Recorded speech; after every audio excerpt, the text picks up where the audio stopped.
think Sure. so.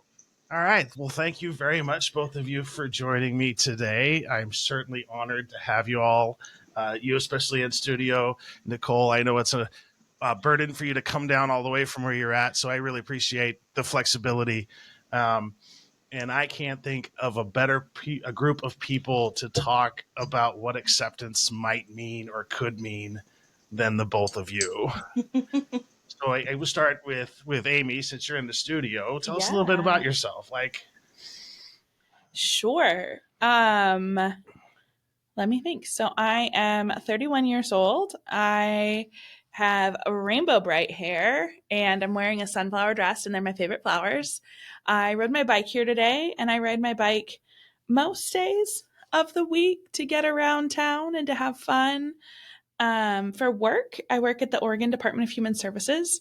I am a trainer with the Records Management Unit, and today was my very first day. Congratulations. Thank you. I am excited about this new chapter. And outside of work, I am a knitter and a crafter at large, and I'm a really active part of my church community, St. Paul's Episcopal, here in Salem. Oh, and I'm queer, which is very relevant to the topic at hand. That's fair. And then Nicole, if you want to introduce yourself. Yeah. Well, I'll start with I'm also queer, and my name's Nicole Burdsall. My pronouns are she, her. I am a white woman who is turning 33, I think, in a week. I live in Portland. I have 2 cats and 5 fish and 100 plants, and that feels relevant.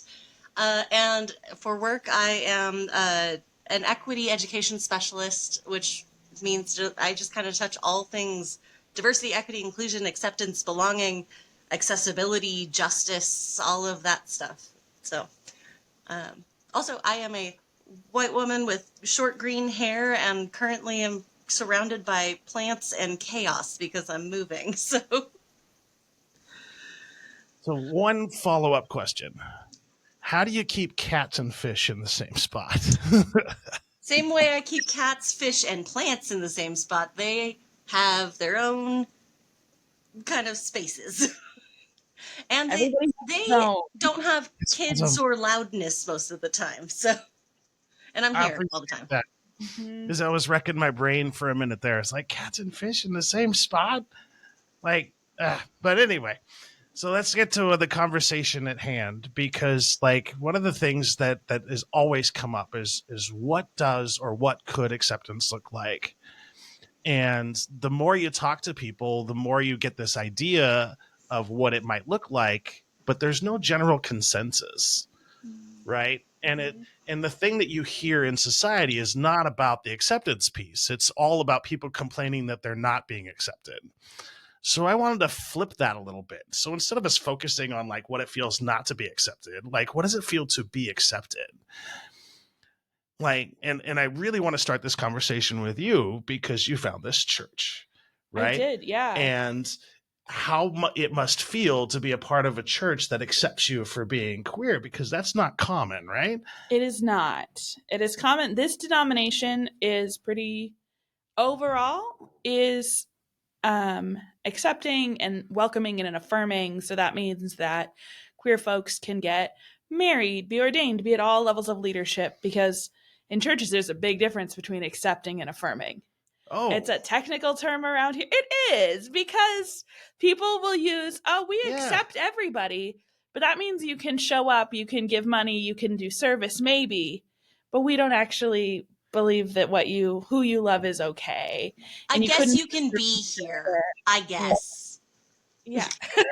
Yeah. And that's it's a big difference. So in churches, we tend to avoid using accepting now because people have kind of co-opted that to be very conditional.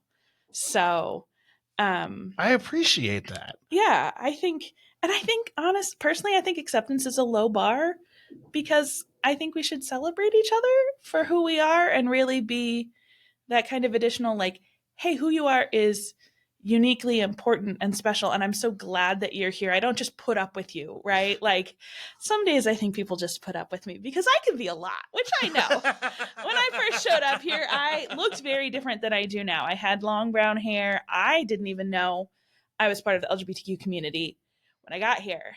I came out to myself at 27. And in a funky kind of reversal of roles, it was my church small group who was praying for me when I was nervous about coming out to my family, which is kind of a different story than I think a lot of folks have in relationship to queerness in the church. So for me, acceptance looks like giving us space to be ourselves. And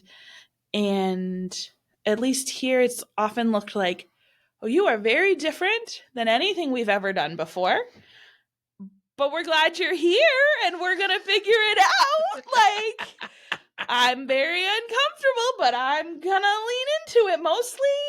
And those folks who don't really want to lean into it, at the very least, are quiet. I think for me, acceptance is kind of a low bar because in my mind, it is the line of like, if you don't make it my problem, it's not my problem. Right? Well, there are some folks who left this church when we put up a pride flag. But they didn't reach out to me about it. So I'm like, well, that's fine. You made it somebody else's problem and not my problem. Right. And so, I mean, I hope for more than that for all of us, right? Whether it's around queerness or around disability or around neurodiversity, like, I think what we're working towards is celebration, right? We're having our first Pride service on June 23rd. That's awesome. I'm so excited. That's awesome. Yeah. And acceptance right now, I think, is I'm the one doing all of the planning with some help from the other LGBTQ folks here. And there's a lot of, as long as I'm willing to put out the effort, people are receptive. So I think that's what acceptance looks like to me. I think, but again, that's also kind of why I think we can go further than that. I appreciate the distinction. So like the acceptance piece is fine. However, that extra step of affirming where like, yeah, like you're going to put forth the effort. Yeah. Whereas it'd be kind of nice to say, hey, I see you're doing this. Give me a shovel. Yeah, exactly. Yeah. Uh-huh. Uh-huh. Interesting. So, and then Nicole, for you, like, what is your view? Like, how do you feel like is acceptance? Like, because I know we come up a lot of that in conversations that we have that aren't on a podcast. Mm-hmm. And I think it's a good thing to talk about. You know, I really, really love what Aimee just said about the distinction between acceptance and what we're actually advocating for, which isn't just accepting that we're there. It's celebrating that we're there. And it's also advocating for us to be there. Like, yeah. I want people to not stop at, it's okay that you're here, but I want people to go to, I expect you to be here, or, you know, this demographic to be here, whatever it is. And I am willing to put myself on the line to ensure that happens. And to me, that's like, it's cool if people accept me. I want people to be my ally. And I think that that's a big distinction. So I really appreciate what Aimee said there. I also think that like acceptance needs to go beyond just like, I accept you. I'm going to use you two as examples. I accept you as a queer person. I accept you as an autistic person. I accept you as a larger body person. I accept you, whatever it is. I want people to be like, I love that you are a larger body person. I love that you're a queer person. I love that you're an autistic person. And I want people to be like, I don't know that you're autistic, but I love your quirks. I don't know that you're queer, but I love your rainbow hair. I don't know that you've like, you are excited about the body you live in, but I love it. Like, I think that we can go beyond acceptance to like radical acceptance. So I could go off, but that's kind of my bare minimum is acceptance. And that's kind of what I think Aimee is saying too. Yeah, because like you're not the label, right? Mm-hmm. And you fall into that trap. I know I do sometimes, where you feel like you're the token autistic person in the conversation. Yes. And there's a huge difference between people that are willing to listen to you talk versus having a two-way conversation about things.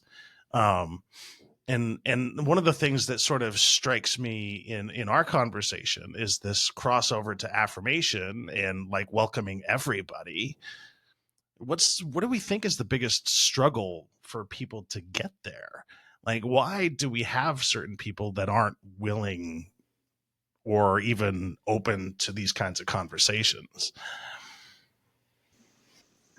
Aimee, you look like you're Like, thinking, and I've have got a some lot of corn in there thoughts. just based on your facial expression. So go for it. Um, I'm gonna just share, like, I want people to, again, not stop at just accepting. But I think that a big barrier there, there's a few. Like, there is a lot of internalized feelings of inadequacy, of imposter, of like ableism, of heterosexism, like of all of the isms. And I think that that gets in the way. And a big part of that, and I won't go off on all of society, but I think a big part of that is like the societal messages we get our whole lives of this is normal and okay, and this is not normal and therefore not okay. And they don't ever have to say the quiet part out loud. They don't have to say it's not okay to be autistic or queer or any of the things. They just say these are what's desirable. And by process of elimination, we assume that the rest is not.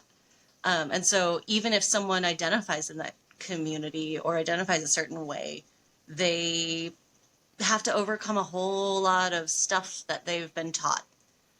And then I also think a big part of it is like nothing's cut and dry, right? Like if all I'm going to use queerness as an example. If all what there was to accept was gay men, we would have a different conversation than if we also have to learn how to accept and support trans people and lesbians and bi and pan people who are often left out of the conversation, asexual people who are left out of the conversation. And I'm just using this one community as an example. But if we also talk about disabilities, right? Like, it's a lot easier to convince people, yeah, we should have ramps for people who physically cannot get upstairs than it is to convince people that we need flexible work schedules or quiet rooms or like the things that people with neurodivergences or invisible disabilities need. So it's accepting the person who people identify as weird, and I'm using air quotes, for just their own inherent value as a human, rather than saying you're allowed to be weird because you are autistic, because you are queer, because you don't know how many people are undiagnosed, they don't know their own labels, they haven't really self-identified any certain way. And so like acceptance has to extend to the quote unquote general population. And that is hard for people because we are encouraged to not like each other and encouraged to compete and encouraged to put each other down. And so like acceptance to me like really necessitates broader acceptance than just let's focus on this one community. And I think there's a lot of inertia to the status quo, right? Mm-hmm. And I think that's where a lot of people have kind of grown and shaped themselves to be successful in the systems we have right now.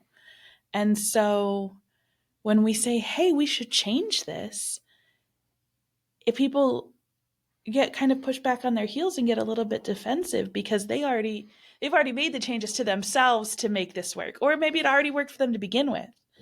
And so I think there's fear that often goes unsaid, and there's judgment, kind of like Nicole talked about, how we are primed to compete with each other. Well, it's like, well, I already succeed here, I'm already flourishing. Like, even if people don't go all the way to put that into a coherent thought, I think it's something that exists in people's mind. And so trying to make the change, you have to notice that you need something broader, which often we're kind of in our own little bubbles, right? Like most of my friends are queer and neurodivergent, right? And so we tend to just kind of cluster. So I'm the only queer person a lot of people know, or the first person around here, at least, like one of the only people. And so it's explaining, like, hey, there's something that really impacts my community, right?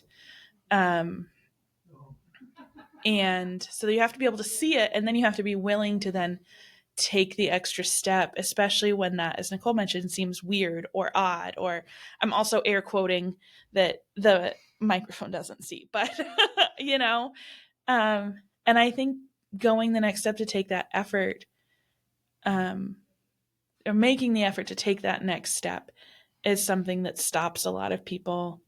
Um, one, because it's effort, and two, because I think there is a little bit of that, like, oh, but it works for me, right? It's hard to, even if you want to do something differently, when there's that kind of kernel in you, we're like, well, it's already working, you know, it becomes harder to overcome that inertia, I think. And one of the things that I see a lot too is resistance to change because they don't see the need for it to change. Yeah. Because it's sort of like that. Not only does it work for me, it's worked for my friends, it's worked for my family, it's worked for everyone else. Like, why are we changing something that's so successful for everyone else? Right.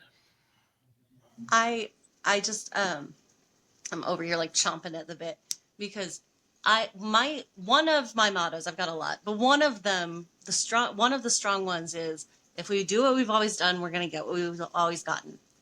And if we want what we've always gotten, we're doing great. But what we want here is, and what a lot of people claim to want, they can identify the reasons they want diversity, but they cannot identify the acts they will take to not just get them here, like them, I'm using air quotes again, like get the diversity, air quotes, not just encourage them to be here, but what are you going to do to support them? What are you going to do to make sure they stay? What are you going to do, or what have you done to create a culture where that diversity is not only accepted, is celebrated and encouraged and wanted? And I think that the piece that's missing too is that if you really want a successful whatever, the more diverse we can make that group of people, the more successful that is. And I think a lot of people are under this misconception that if you diversify things, it will take power away from people. When in reality, it's like, I don't think that's necessarily true. And I mean, sometimes it is, and I want it to be that way, to be really honest. That's fair. I want us to be listening to queer folks because we haven't, at least in the church. Like, while we're sitting in the studio, I've been in the church today, and I'm thinking about, like, yeah, I want us to do things differently, and it will mean that power is going to shift. And I think that we can have better outcomes for everyone. And I think that it's a truth, but for many people, it feels like a leap of faith that they are not, like, they don't get it yet. And you know, there's all kinds of reasons for that, right? Like, sometimes it's exposure, sometimes they don't want to get it, but like, I do think we get better outcomes, but it does involve a change. Well, and the reason that allyship is not just, I decide that I'm an ally, is because it does require that work. It requires the work of understanding your own thought processes and dismantling what the world has told you. It requires some self-sacrifice. Like, I know people get really weird about privilege. They don't want to think that they have it. They don't want to think that they don't deserve it.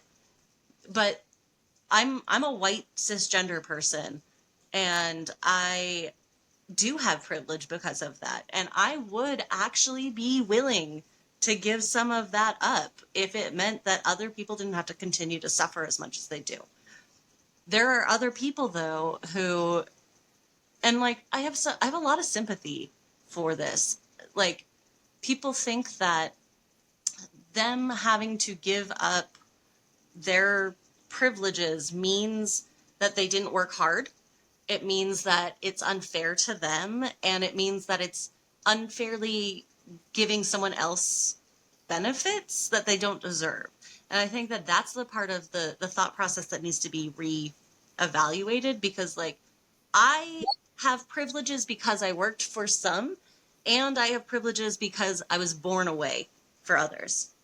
And I want those ones gone, even if it means that I don't have those privileges.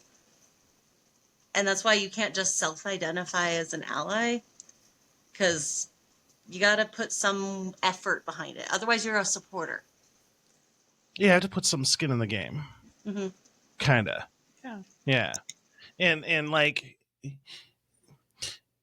there's this huge discrepancy too, right? So and what I mean by that is like I remember what I heard about what it meant to be queer growing up and what it meant to be queer when I was in the military. And I had this huge misconception of what that even looked like until I started working for the state. And I started seeing like, well, okay, all of these things that were pushed into our brains when we were little kids, is not necessarily the true, because all we see is what you see on TV, what you see on the radio. And it's like, it paints this picture and it's like, let's be real. Like, these are just real people. Right. However, I did hear somebody use that term, those people, the other day. And how do you combat that freaking response? Like, I don't, I'm still upset about it. Yeah. I have thought, but Aimee, go ahead. I think Nicole might have a more generic response. Personally, I then try to humanize them, right? I'm like, oh yeah, one of my good friends is one of those people. Like, oh, are you talking about like my coworker because she's queer, right? Like, just kind of, I think sometimes it helps bridge the gap. Like, sometimes it's just, I might not know someone in that community, but I know somebody who knows somebody. And that's already like, I think, I don't know if this is actually scientific, but it feels like extending humanity by proxy, right? Like, if I care about you and you care about someone who I thought was one of those people, I'm like, well, I care about you. And I think that, like, you are a decent human being. So, like, if you care about them, maybe, like, I'm probably not going to admit it in a conversation, right? But it's going to plant a seed of, like, oh, okay. So, like, it's not an unknown concept anymore, right? Because I have a dot to connect. And it might not change anything immediately, but that's my strategy when I hear that happen. I like that, because then you plant the seed for future conversations. Yeah. Plant the seed. Oh my gosh, I was going to say that. So one of my mottos is like, you never know which seed is going to grow. I garden, I plants.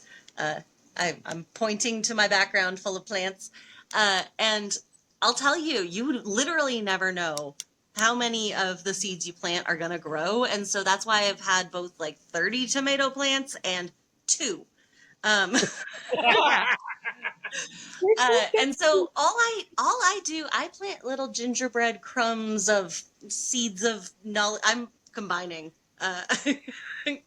stories now, but I try to plant every seed I can. And I think that it is what Aimee said about like humanizing it to people is a really good approach. I also think though that like, how do I want to say this?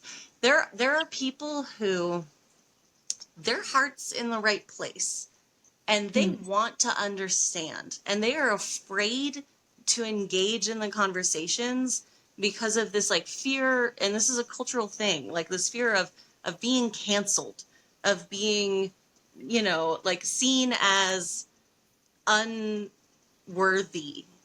And I don't think anyone's unworthy. I think people are uneducated.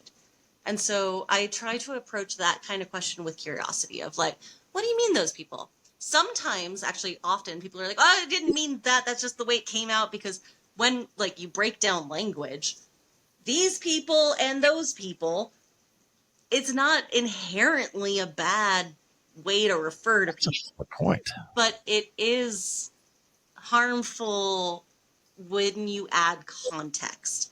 But a lot of people don't have that context.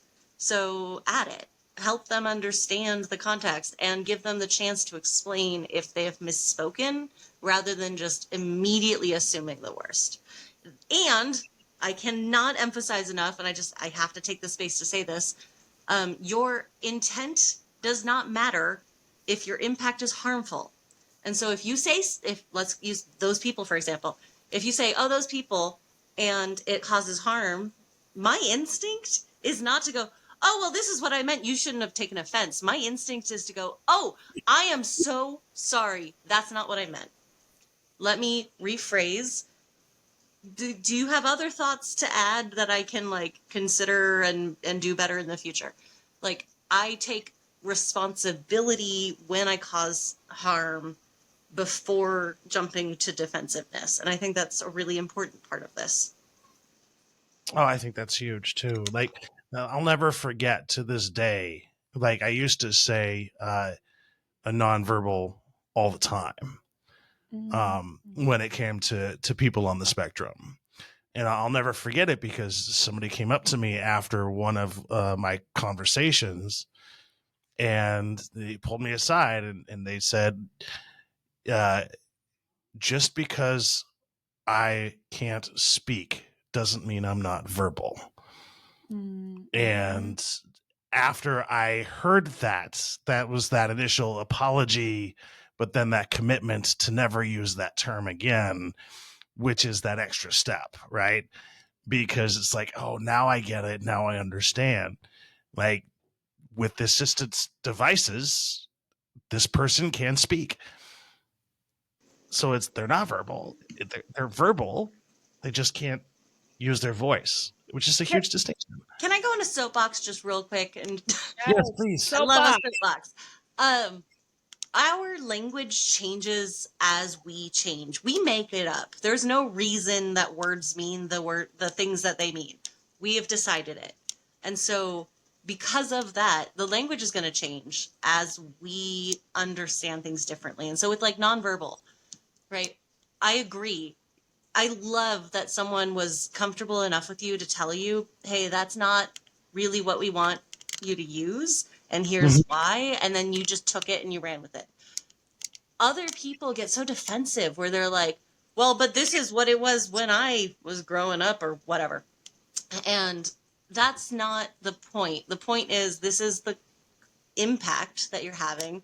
I'm giving you information. I'm not telling you what you have to do, but here you are now making an informed decision to continue to use that term. You are now making an informed decision to cause harm to a certain set of people. And that's on you. That's not on me. But I think that it's really important that you are modeling to people what it's like to just, oh, okay. That's good to know. I'm going to roll with that. And I think that that's just a beautiful thing that I wish more people got. You and me both. Can I add a little flavor to some of this too? Is that when I hear people say those people, like, and I have had that, and I know I come from rural Eastern Oregon. I have family members who are not going to change, who are uninterested in changing or seeing more of my humanity.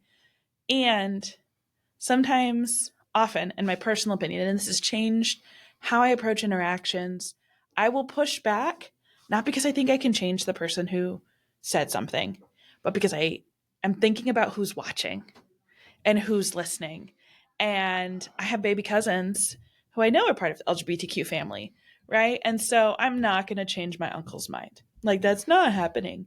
But my cousins are going to see that there are people in this world who will speak up for people like them, even if they haven't said anything yet. And so I think that is something that, like, I try to remember because I hate conflict. I don't want to push back. I would like to hide. Thank you very much. Yep.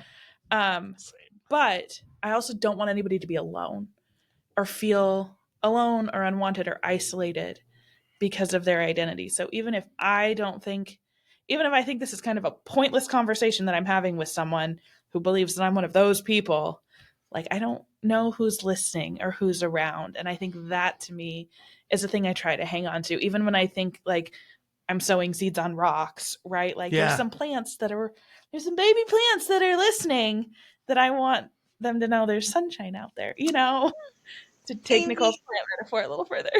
It's exactly it. Is like you never know which seeds are going to take. And when you are planting those seeds, it's not just the person you're directly talking to. You don't know if you are building up an ally who is learning. You don't know if there's a baby, I'm using baby gay, but like it doesn't matter, whichever group, someone who needs to hear that validation or whatever it is. Like I I try not to engage in arguments on the internet, but every once in a while I will. And it is never with the intention of changing someone's mind. It is Yeah. always with the intention of this person might not know. And so I'm going to give them the information. And I don't want that person to be the only one that someone's hearing. Yeah. And Yeah. there's always someone that's listening. So, Especially on the Aimee, I internet. love that you're planting those seeds in your little gardens. Little family.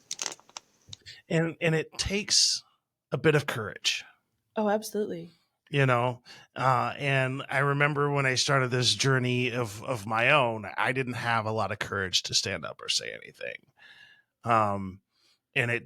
And I wasn't able to stand up and say anything until I felt like my own safety, security, and stability was in place. Yeah. And as soon as my own stability, security, and ability to function in society is in place, I have found that I now have the power to speak up, Yeah. where I didn't before. And I think that's a huge distinction, is because some people have the power and the ability, but they refuse to stand up, which bothers me even more than somebody who would love to stand up but doesn't have the power or ability. And I think that to me is an extension too of like we're planting those seeds, right? Like I am here today because someone planted seeds in me. Because I look back at the things I said and believed earlier in my life and I cringe so badly, right? Because I didn't know. Mm-hmm. And If you also, don't cringe at your past self, you weren't growing. Right. oh gosh, but I cringe so hard. Same. Just, part of, I don't know, I think that that's something that as we keep growing, we carry with us too is like, oh, I have caused harm that I still like. I don't know where all of those like poison seeds landed, like weeds landed, right? Um, and not weeds. That's maligning weeds because weeds are just flowers in the wrong place. We love Um, dandelions here. I look. I could have a whole soapbox about dandelions. I'm not going to get on that I do here. too. We have so many soapboxes. Yeah, I. There's so much we can learn from dandelions. So sorry. But I still, like there was things that I said and did that caused harm to people around me that I didn't even know about because I didn't even know what to look for at the time. And I think that is something that mentors of mine have encouraged me to remember, particularly when I get frustrated, which I do. I am an impatient human being, and especially in doing this work. And they remind me to stay grounded and like, oh, but you've been there. Like you didn't know till you knew either. And in a very loving, kind way, right? Like they're Yeah. not trying to put me in place or anything, but just as that anchor for like, oh, that's right. I am here because lots of people scattered seeds in my life too. Can I speak on patience? Just Yeah, please do. I love that you brought that up because this is something that it's come up a few times. I'm not disparaging. I love some vegans. But the the reputation of the quote unquote new vegan. And this is honestly the new radical, the new whatever. Anyone who is new to a group, they have a reputation for being a lot, right? Very vocal, very passionate. I love that. I want that. And I get why people get overwhelmed. And this came up recently, so maybe it's just at the top of my mind, but I think that when someone gets involved in a new topic, they're really excited and they're really passionate and they might not have the whole picture, but they have some understanding and they focus on that understanding. But as you progress through your journey of understanding whatever it might be, you start to adopt a wider view of not just the big picture, but also of time. And I think that it's important to recognize that everyone is learning at their own pace, and they're learning totally different things, and they might have a different understanding of things. But if we can give people the space to learn and the space to grow and the space to make mistakes where they're called in compassionately, I think that's how we build people who are more accepting overall, because it's not just, hey, be accepting, right? Like, it's learning how to do it. And we weren't taught. At least I wasn't. I don't know. I went to public school. You sorry, say that again. She went to public school, so she wasn't taught. Oh yeah, me neither. Yeah, I exactly. grew up feral, so I wasn't taught at all. Oh yeah. And I think off that, Nicole, too, the idea of the new vegans and new radicals, I just, while I have a platform, want to like kind of affirm that like some people are scared because people have been kind of mean to them Yeah. when they got stuff wrong. And like that's real. Yeah. And so just to be like, yo, I see you. And that was not cool what happened to you. And there's so many ways to keep growing. You know, I think that's the thing I want to be like, not, that shouldn't have happened. And there's, sorry, I'm just repeating myself now. And there's so many ways to like keep growing and find different spaces and different people who are encouraging, who want to come alongside you. And that's out there, I think, is what I'd want to tell people is like, there is more to any movement, right, than the people that are the least patient and Right. the most militant. You know, honestly, too, like, I do believe I want to give people the patience to grow that I have the privilege to be able to offer.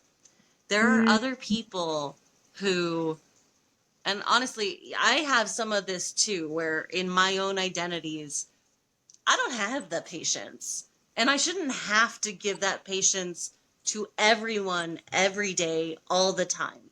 I deserve to have people in my life who just accept me and love me and celebrate me and encourage me, all of the things. And so, like, I have the capacity and the space and the privilege to be able to walk people through some things that I don't think everyone has the capacity or ability to put forth that effort. So, like, Shawn, can I use you as an example? Okay, so you are autistic. I am not autistic. You should not have to always be fighting for autistic acceptance when you have people out there who can talk to people who aren't going to listen to you, or aren't currently listening to you, at least yet, who can be like, hey, autism's fine and cool and normal and good. Like, you know, Right. you should have people who are advocating for you in the rooms you're not in. Yes. I had a connecting point. It'll come to me at 2 a.m. So I'm going to add two things to the conversation here, because sometimes you don't even know you're on a journey until after the fact, right? Ain't that the truth? Because, like, for example, I didn't know people communicated with their eyes until I was 38 years old. Mm-mm. I had no idea. I didn't even know people rolled their eyes. I had no clue. Right? And so I'm missing this huge layer of communication from folks for the first 37 years of my life. And then once I have this newfound power, a whole world is opened up to me and I have to shift. Mm-hmm. And then along those same lines, when we're talking about acceptance, I wanted to make sure that this was out there too, right? Sometimes your family is your chosen family. Yes. And sometimes when you have a family that doesn't support every aspect of that identity, some people take that really hard, and it's very frustrating. And I understand what that feels like. So I want people to also understand that they have the permission to form their own family. And then they have permission to surround themselves with people who actually care about what they're going through and what they're thinking and what they're feeling. And then hopefully at some point your real family can come back and support you along the way. But I think it's important to also understand that there is an opportunity there for you to make your own family. Shawn, can I ask you a question back? Sure. Would you have, or what are your thoughts, at least? Would you have rather people taught you that people speak with their eyes, or would you have preferred people learn that not everyone understands speaking with their eyes? I would have preferred that everybody understood, right? Because it wouldn't have changed my capacity. Because, like, even now, I have to really pay attention. And I do miss about, I don't know, 3/4 of eye communication in a conversation. Because if I'm deep in a conversation and I'm activating thought, I get into this temporary face blindness mode where I can't even recognize, which is a problem. Like if I'm in a supermarket, right? You could come up to me and you could say hi as Aimee 2 feet from me. And you'll be like, why is this guy not responding to me? Who is like, is he just, no, I literally don't see you. Like the first thing that will register is your hair. And then I'll be like, oh, wait, I know somebody with that kind of a hairstyle. Then I'll find a progress. Oh, Aimee, you're here. but it might take me like 5 minutes for my brain to actually acknowledge that something else is in my sphere other than me just trying to get the heck out of the store. I love that answer, because the reason I asked that question is so often we ask people, do you want to be accepted or do you want to conform? And we expect people to say, I want to conform. And so, like, would you rather you learn how to read other people's faces, or would you rather people understand that not everyone understands how to read faces? Yeah, because that's such a good point. Because it doesn't matter how much you throw at it, I'm not going to be able to do that. My brain will not be able to do that. Right. So if the option is to force the answer is going to be no. So we might as well have acceptance in the answer with no. Right. And we can have both. We can, you can understand that some people use their eyes to talk, but that will still be thrown out the window sometimes, where you are not paying attention, whatever. It's fine.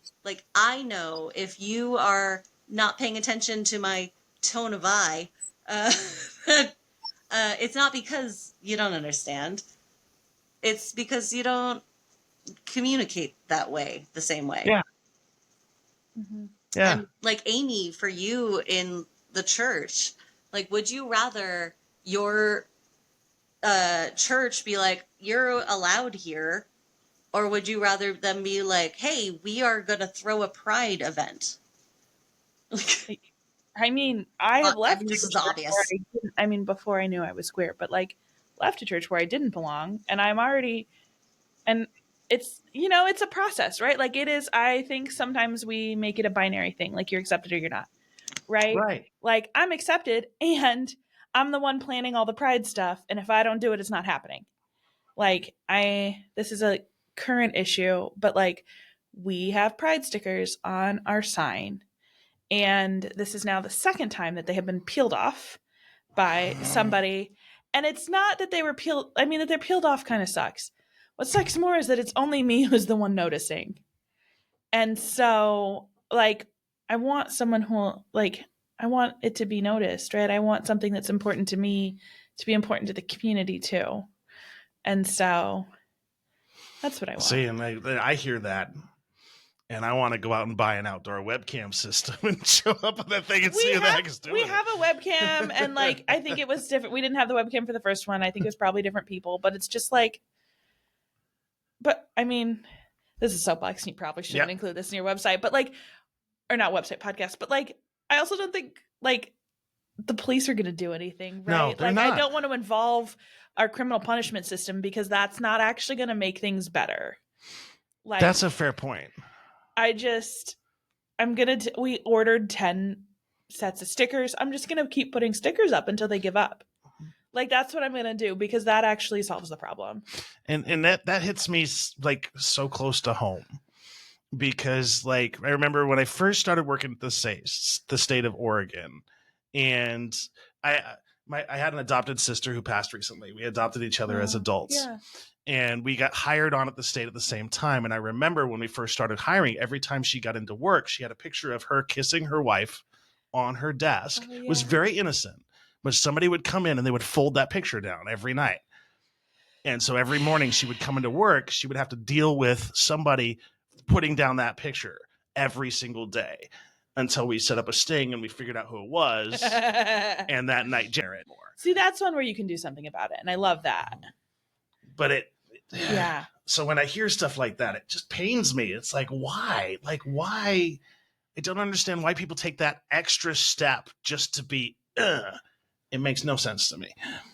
I mean, there's a part of me that does, simply because I've been so angry lately at some of the right-wing things that have been happening that, like, do the intrusive thoughts sometimes suggest that I tear other people's signs or yard signs down? They do.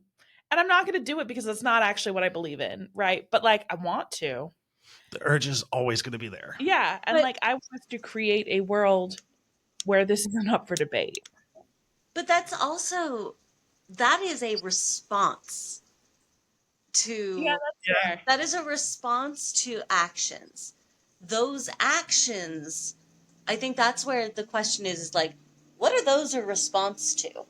And they are also a response to this world that pits people against each other for profit or for fun, and that doesn't encourage a sense of community. It actively discourages a sense of community. The world that we live in does not want us to be friends. It does not want us to be allies. It does not want us to be a community. That's why we don't have spaces to be communities. If we were like regularly interacting with people who were in our physical proximity, or who were unlike ourselves, or who, you know, anyone outside of like our natural bubble, we would not be in the same place that we are right now, because we would have a little bit of compassion, understanding that people are in different situations. And I will tell you, this is a personal failing. I will just take credit for that. Not credit, fault for that. I have lived in this building of, I don't know, 100 other people for 2 years, and I don't know a single person's name who lives here. And that is by design, because we don't have any places where I would just kind of run into them and get to know them. And I think that that is kind of circling back to the idea of acceptance. I think a big reason that we don't have it is because we fear the unknown, and it's a manufactured unknown. We don't know our neighbors. We don't know the people around us. We don't know our colleagues or barely our friends. We're not even encouraged to like really be authentic or honest with our friends. So I think that there is, I'm being a little conspiracy theory hat here, but like, no, I think the most radical thing in the world is to be in a community. I kind of think parties might be the most radical thing you can do. But I think about how it's by design, and we can design things differently. Because my apartment complex is set up where all of the apartments face a courtyard. And I know the neighbors below me, the neighbors next to me, the neighbors who sit out on their porch all the time, the neighbors who are down by the mailboxes, because I see them all the time. Because it was designed for human interaction. Like, it is manufactured, and we can do things differently. It's interesting because, like, I've noticed the same thing with my apartment complex too, right? So where all of the doors are in that central sort of hallway, and we only have like one spot for it, so we all know each other because there's only 6 people in the entire complex. That's right. And so we all kind of know each other, which is unique because I also came from Seattle, where it was a small neighborhood and we owned a house. and I didn't know anybody on that block. And it was so strange to go from Savannah, Georgia, where I was stationed last in the military, to where people are friendly and outgoing and accepting, and then get to a place like Seattle where like nobody talks to you and that's the norm. That was such a culture shock for me. Everything is just capitalism in a trench coat. Right? Because honestly, can you believe, like, or not believe, can you imagine, let's say we have queer folks, we have disabled folks, we have people of color, we have all of the different communities, and we are not fighting for resources or fighting for time or fighting for like visibility. We were pitted against each other at the beginning of this country being a country on purpose. They do not want us to be friends. They do not want us to be allies or support. There's a reason acceptance is not the norm, and it is by design. And I think that, again, the most radical thing we can do is accept each other, love each other, be friends with each other, socialize with each other. I am about to move, and I kind of think that I might have to have a party, and I don't really want to, but it might be the most radical thing I can do. Like, radical I want change. people to meet. Party, Nicole. You have to come up from Salem, so. Well, you know we're going to come up from Salem. What are you talking about? Come meet the other people that I really want you to meet. We'll record our next podcast together at your place. Yes. I'm only joking. Community is so necessary and like desperately wanted and needed. And it's so hard to do. And I will say, as a neurodivergent person, I have ADHD, I'm bipolar, I am a homebody, and I am single/childless by choice. I love being alone. I will sit here and stew in my own just kind of personal bubble until someone makes me not. And there is something so important about knowing that there's someone out there who likes me, who loves me. Like, I've got people who love me because obviously, but I have people who like me, and I have people who want to talk to me or who want to check in on me. And like, that is that level of, and I'm using air quotes now on acceptance, because that's not just acceptance. It's like interest, that level of buy-in. That is revolutionary to me, at least, as someone who did not have very many friends. Like, I have always been kind of a loner, and to have people who care enough to go, actually, I'm going to use Shawn, you as an example, without asking a question. My cat died last year, and he was my soul cat. Like, he was such a good little buddy. And I put him down I put him down the night before Thanksgiving. I buried him in my mom's backyard by myself on Thanksgiving. And Shawn, you checked in on me several times. And there were other people who checked in on me. But, like, it was 5 days later, when everyone else had stopped, that you were like, how you doing? And I think that meant the world to me. Aimee, actually, you also literally sent me a physical card, and I still have it. I love it. Like, these are the little things that mean the world to people. And I think that we've lost a lot of that connection of like, I'm going to send you a card. I'm going to just hang out and do small things because they matter. Those small things matter. And so, like, circling back to acceptance isn't just you're allowed to be you. It's you're allowed to feel all of the feelings that you're feeling. I want to hear them. I want to support them. I want to support you, whatever that looks like. And grieving looks different for everyone. Life looks different for everyone. So I just appreciate you both. You two are Okay, so but good. I also, for your podcast listeners, have to plug the Trader Joe's card selection Oh yeah. Okay. because they are Straight up. straight up like Uh-huh. they have the best cards for $1 that you are ever going to find, and they have all of these occasions to just reach out to another person. So just got to plug the Trader Joe's aisle because it is the best. But this quote, it goes back. We're now off. We're beyond it, but I'm hoping it'll still connect for you and others. One of my, and it's a tie into Pride Month too. One of my favorite queer owned small businesses is called Transfigure Print Co. And they're based out of Michigan. And they have, this is a bumper sticker. They have it in a bumper sticker and a patch. And it says, redefining love and family is a very brave thing to do. It's a very brave thing in a world so afraid of the act. So I'm going to read it again because I butchered it. So the quote from Transfigure Print Co. is, redefining love and family is a very brave thing in a world so afraid of the act. I love them so much, but it makes me think of the how you were talking about just giving people permission to find your chosen family because you can build it yourself and it is beautiful. I was in a church meeting last week and it was something where they'd encouraged us to bring, if you have a spouse or a family, bring them. Or if you think this thing will only impact you, we can talk about that too.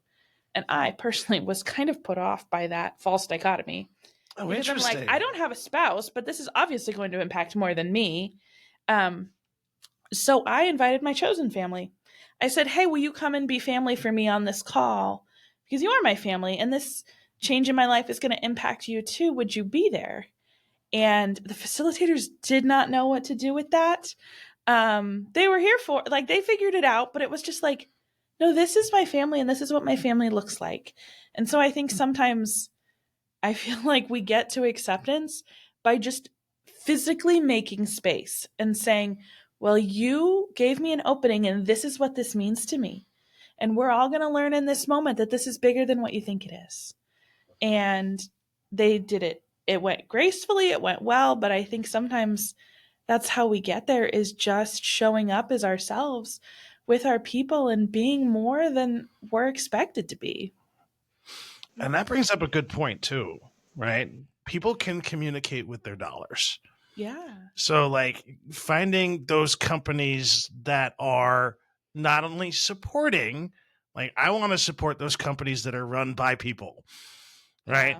Yeah. And I want to invest my dollars in the small town folks that are here locally as opposed to the larger chains. But that gets increasingly harder and harder every year. Like, I want to go ahead. shoehorn in just a thought that I think I can connect.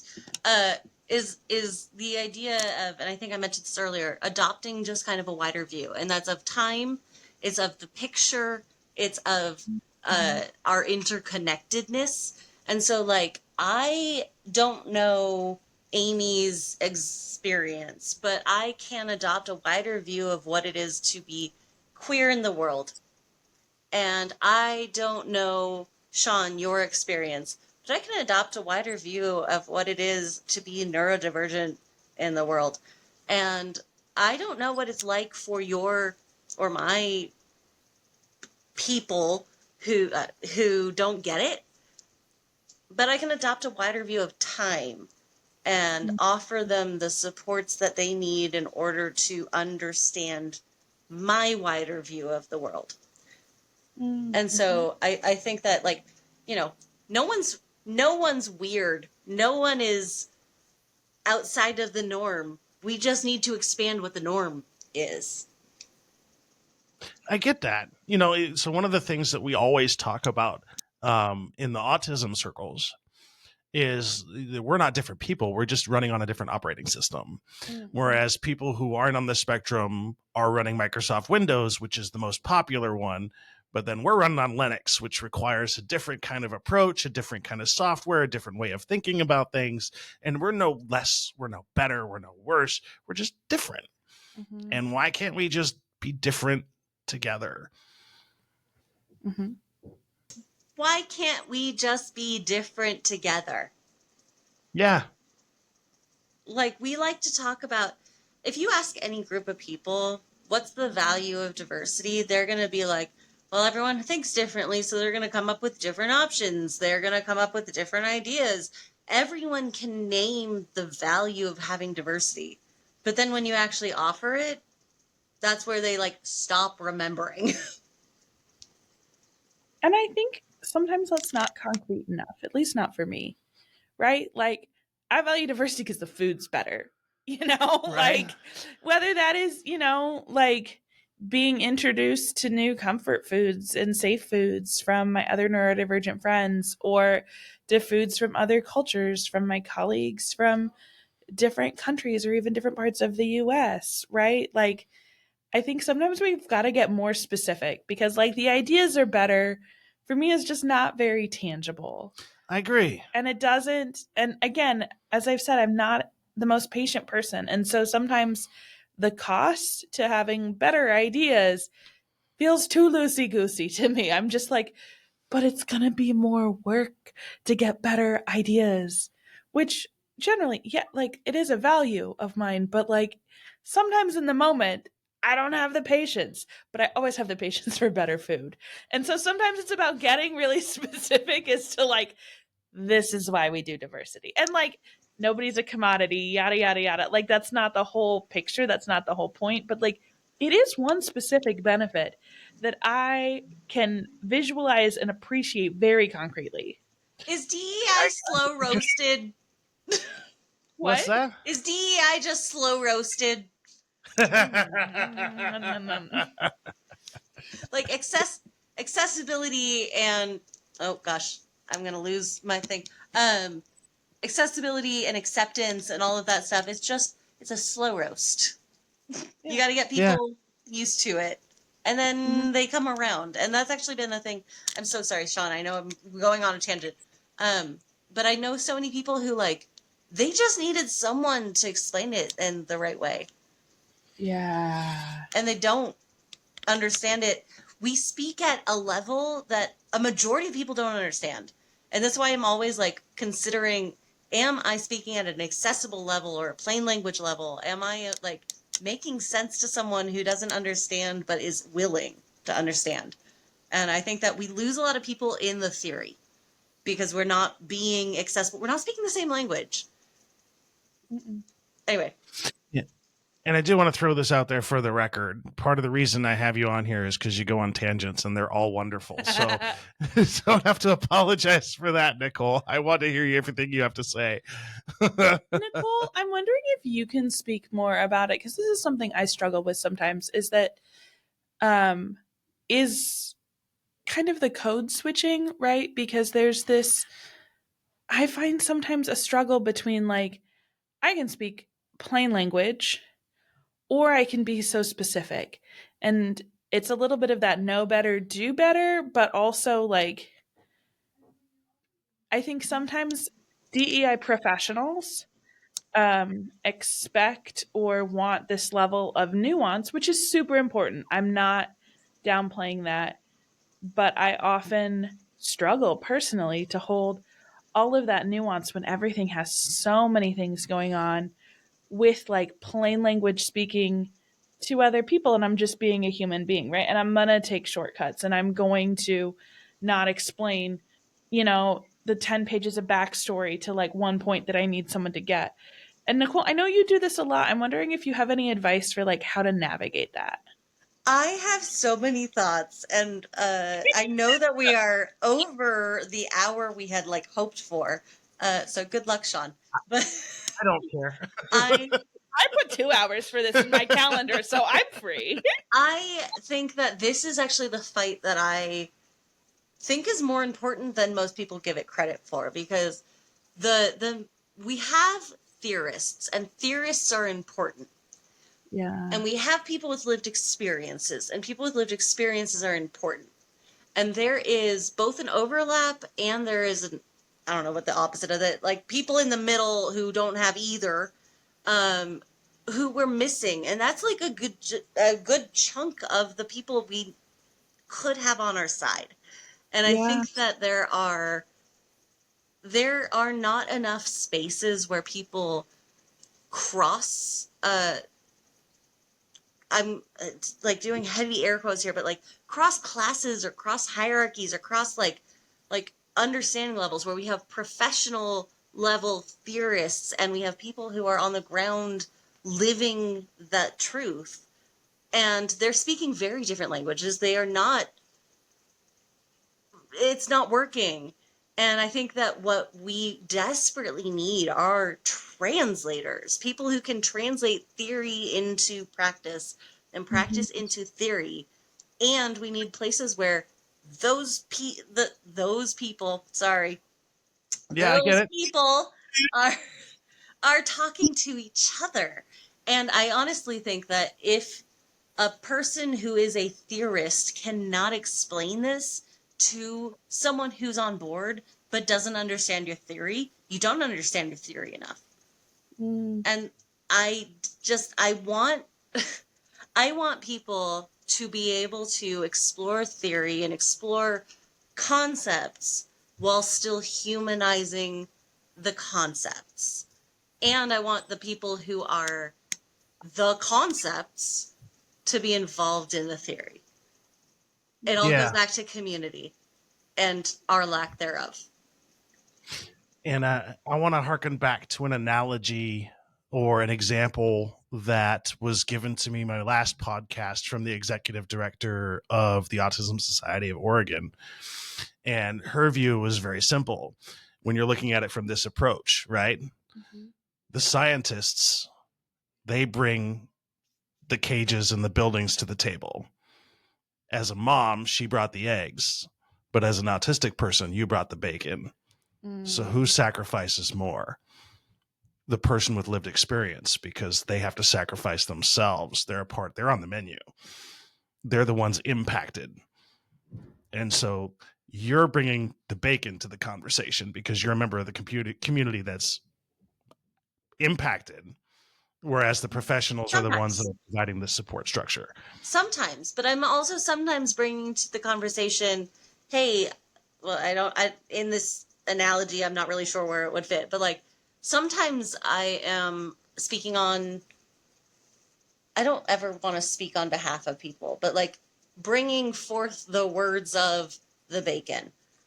Sometimes I am trying to encourage someone to build up the courage to someday speak as the bacon. But I think that there's a lot of components to this, and going back to queerness, we assume things are binary, right? Like we assume things are either good or bad, or right or wrong, or queer or straight, or autistic or not autistic, also not a binary. Right? Like there's so many things that we just assume. We assume absolutes, and there are no absolutes. And I think that when I approach people, and maybe this is part of acceptance, right? Both in many directions. When I approach people, I assume that I don't know what to assume. And that's a hard thing to train yourself out of. For me, it has been, at least. I think I'm working on it, but I grew up in a community that took a lot of mental shortcuts of like, oh, I know you and I know your dad and I know what your grandpa did and like, oh, your family farms asparagus and you always have, so it's I think giving up that certainty too, or that perceived certainty about other people, is moving into really this beautiful dynamic space, but also um, can be challenging to ask folks to give up the like, you think you know, Yep. but you're actually missing things. There's so much uncertainty that feels good. We want to feel certain. It makes us cozy. It makes us comfortable.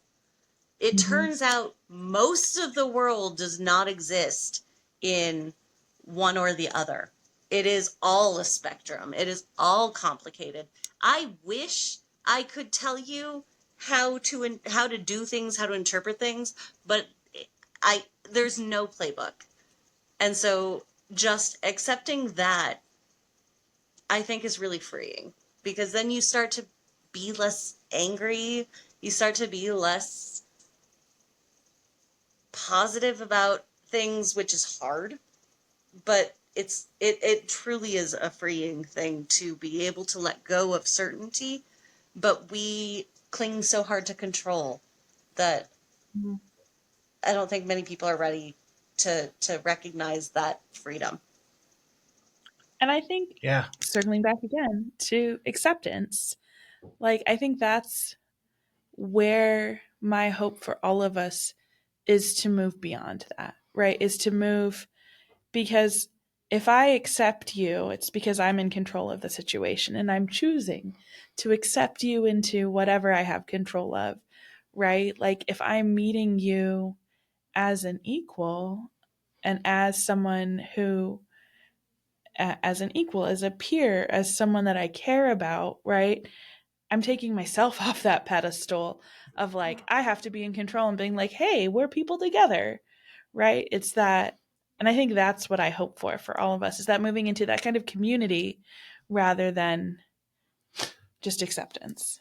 And that's interesting because I have an extreme example of this. Yeah. In the military. Oh, sure. So when I first got to basic training, and I remember getting in there, and the first thing they do is they strip you down of everything that is unique about you. They give you a very specific kind of glasses, very specific clothes. Everything is controlled to the letter. And something that happened that didn't occur to me until just now is that it opened us collectively to be open to the differences. And we started embracing the differences because we were all forced to be sort of this, like, and I'm not advocating for the military by any stretch of the means. Keep that, like, that's not something I would recommend for anybody. But at the same time, like, I think that's what started my approach in being able, because I grew up in a really redneck town, right? I grew up in Snohomish, Washington. Okay. It's a very redneck town. And so to go from that redneck town to join the military, to be like this diverse group of people and to be stripped of all of that, that was my first foray into accepting people from other cultures. And because, like, we would have to ask about that kind of stuff because everything else was the same. Oh, sure. And so that's when, like, oh, I like Mike because Mike can sing this song in these different keys. I like Dave because he brings this perspective and he talks about this kind of thing. And it was never about race. It was never about religion. It was never about any of those stuff there. It was just about what made us different as human beings. And we all kind of really got along. Can I ask? Yeah. We are way going over your time. We could do a part two. Maybe you just break it into two. But I will say, I lived up in the Snohomish area for a little bit. I dated a Marine for 5 years, and we lived in Everett. And I'm really curious because I feel like you might have run in similar circles, maybe. But Yeah. what I really gained from that experience was there was some, like, level of acceptance in military culture, but it wasn't celebration. It was, you're allowed to be here because we're all supposed to be here. It's okay. We're brothers, we're sibling, whatever it was. I think that is a really great entry point into this conversation. But I think that sometimes, at least this is my experience, I saw people get stuck there where they're like, we're all the same, the end. And it becomes that color blindness, or that whatever. I don't want to actually equate blindness to a negative thing, but like where people stop seeing the differences because they know they're there. And I don't want it to not be about race or disability or sexual orientation or whatever. I want it to be about that.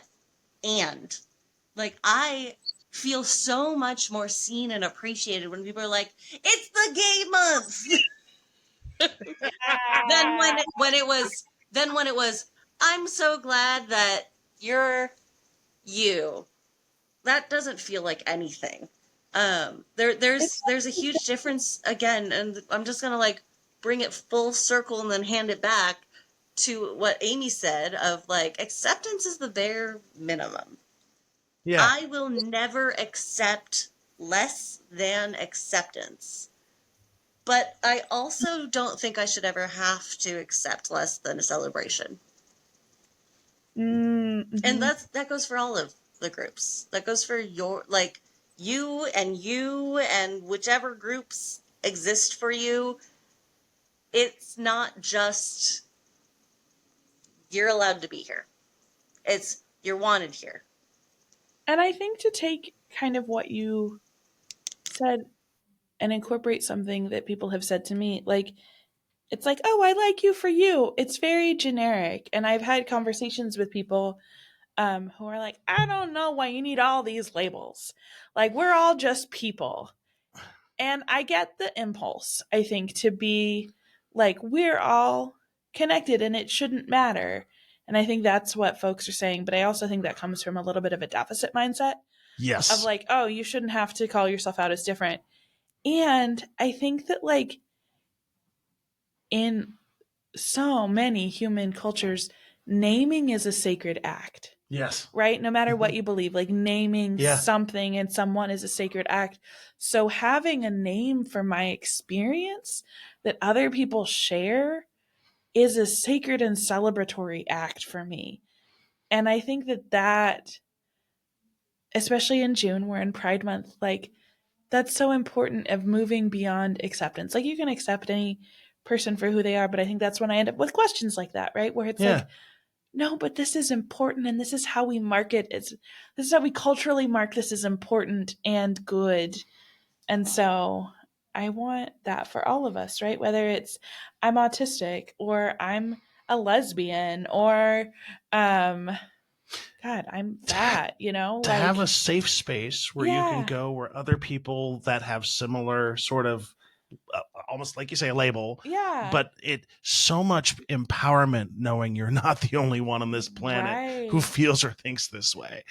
A safe space though for us, a space where it is safe for the person who experiences oppression versus I'm uncomfortable, I feel unsafe. There, like, this is where, and I have issues with the concept of safe spaces and brave spaces because they are misused. I want queer folks and autistic folks and, people of color. I want people to get to find a sense of safe community because we don't get to be safe. And I do not want the term safe space or safety to be co-opted by people so that they don't have to talk about it. So they're like, I'm uncomfortable. This isn't safe for me. When there's no real safety. That's not a word. Yeah. Anyway. Well, it's that time. Yes. I'm going to throw this out there. I want to have a conversation like this again with y'all because y'all are amazing. I love that. This was a blast. Too. Oh, you all up for doing this once a quarter? Totally. Oh, yeah. Yeah. Absolutely. Oh, 100%.